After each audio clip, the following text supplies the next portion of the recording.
So this was a bit of a shock to the internet. So and with my experience having brewed a couple beers before, it was a hobby I picked up during COVID.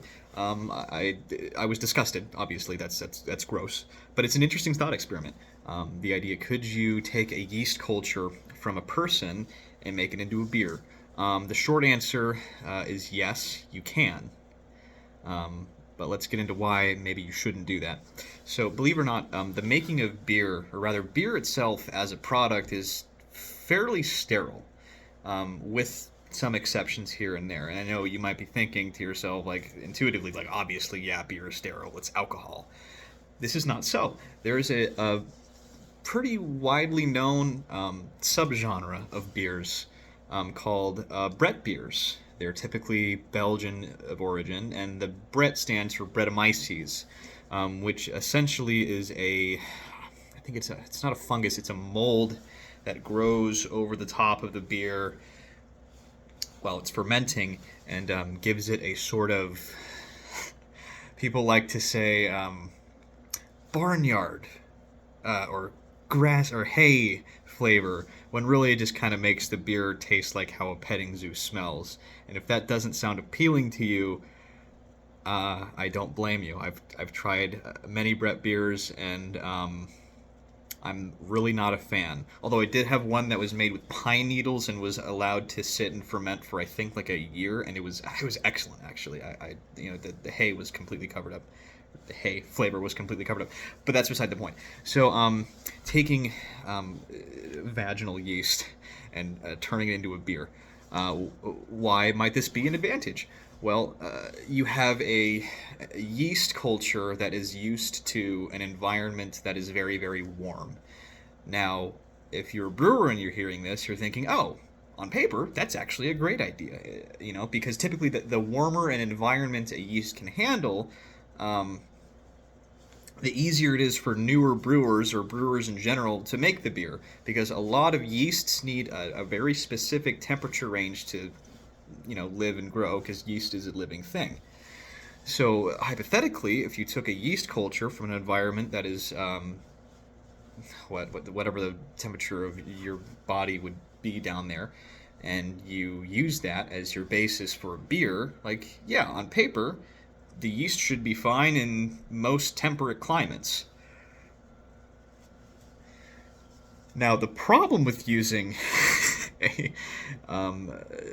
sample from that environment was a large part of beer, especially Belgian beers.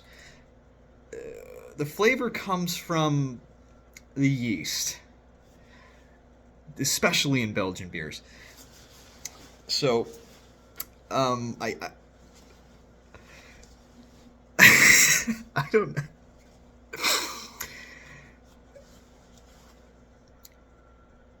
I'm trying very hard not to make a lot of very immature jokes, but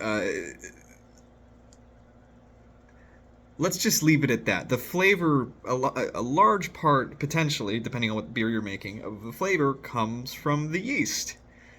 So if you're taking yeast from a person, it's gonna taste like. Anyway.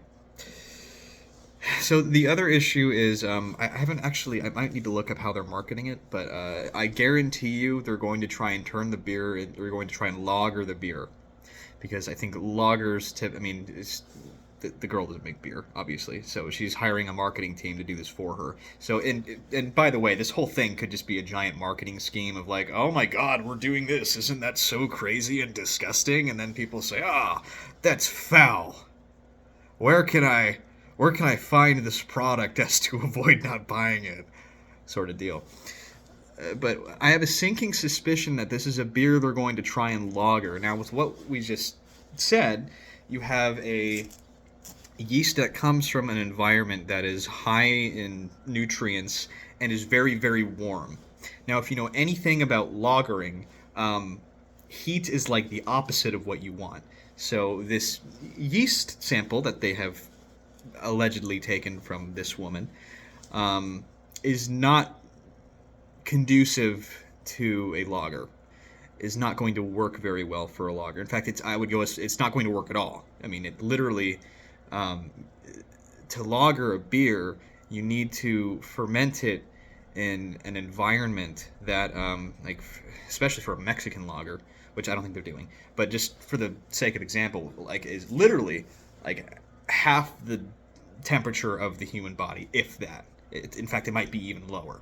So if it's a lager, they're definitely not using her yeast, and if they are using her yeast, then they're using a very, very, very, very, very minuscule amount of it and mixing it with a more widely used yeast culture for lagering. So I don't really see that as a so probably not. In fact, my knee-jerk reaction is to say this is all bullshit. I doubt they're actually doing that, because the other part is, as I kind of touched on earlier, the process of making beer is very sterile. Doesn't matter what kind of beer you're making, outside of some specific examples, like we mentioned before, Brettanomyces and maybe some other things. Because when you're making beer and you don't have a sterile environment, you get like off flavors, which taste bad to basically anybody. So with that in mind, all these yeast cultures that you can buy from homebrew stores have been tested, they've been used, and even literally on the packaging says, hey, they go as far as to say, when you cut this open, sterilize your scissors. That's how far they go to make sure it's, the beer's going to be good. Because if you don't have sterile ingredients, your beer's going to taste like shit. It's going to be awful. So that would be my other main concern, is you're taking a yeast culture from a person, which is different than a yeast culture you would, that for presumably however many years, like Yeast or White Labs has been making beer, and from their sterile yeast environment, you're taking it from a person and then attempting to use it in a beer. So that immediately says to me that there's going to be a bunch of off flavors coming from the human element.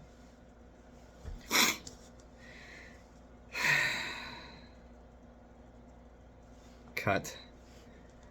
Let me think. So to summarize,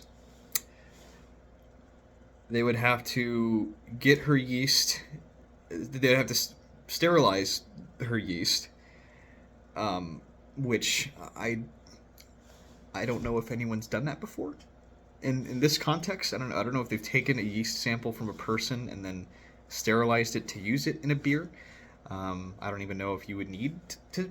I presume you would need to sterilize it, because in beer you need to sterilize everything. Good brewmasters are germaphobes. And that's just like functionally to get it. Again, what's this beer going to taste like? You're taking yeast from a person. A yeast is a tool. It's a component that does alter the flavor of your beer. Whether doesn't matter what kind of beer you're making. It could be the lightest lager ever. The yeast is still there, and it's still influencing the flavor. And how I know it's not going to be a lager is because of where they're getting their yeast. So that means it's going to be an ale, if they really are using her yeast, which they're probably not. But if they are, it has to be an ale. And if it's not an ale, they're taking a very small amount of her yeast and putting it into a much more widely used lager yeast culture to make the beer. But let's say they're not using that, or rather, they're not using a widely used lager yeast, and they are just straight up growing her yeast culture in a sterile environment and then putting it in an ale. That ale is going to taste like her, yeah. And maybe to some people this is a benefit. I can't imagine that would taste very good. No offense.